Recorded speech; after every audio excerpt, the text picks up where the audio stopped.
আসসালামু আলাইকুম এভরিওয়ান।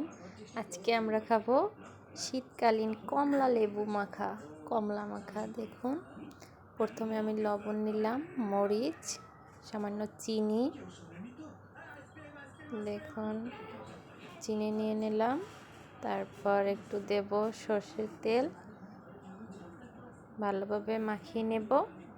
তারপরে দেখুন কালারটা কি জোস, ঝাল ঝাল, খেতে খুব মজা।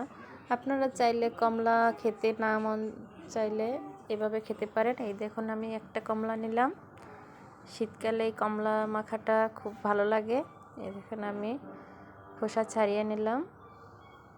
দেখতেও সুন্দর দেখায়, খেতেও মজা। একটু অন্যরকম করে খেতে হয় মাঝে মাঝে, একরকম ভালো লাগে না। দেখুন আমি লবণ মরিচের ভিতর মাখিয়ে নেব কমলার খোসাগুলো, কমলাগুলো। এই যে মাখানো আমার শেষ, রেডি হয়ে গেল আমার কমলা মাখা। দেখুন দেখতে কি সুন্দর দেখাচ্ছে, একদম লাল লাল ঝাল ঝাল হবে, খেতে খুব মজা হবে।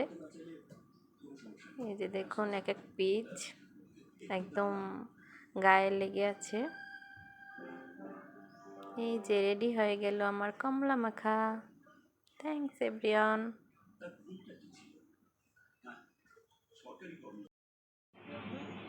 খেয়ে দেখো আমিরুল, কেমন হয়েছে কমলা মাখা? এত মজা! এভাবে কখনো খেয়েছো? না না, আমি তো শুধু এইটা খেয়েছি, মরিচের গুঁড়া দিয়ে তো আমি খাইনি।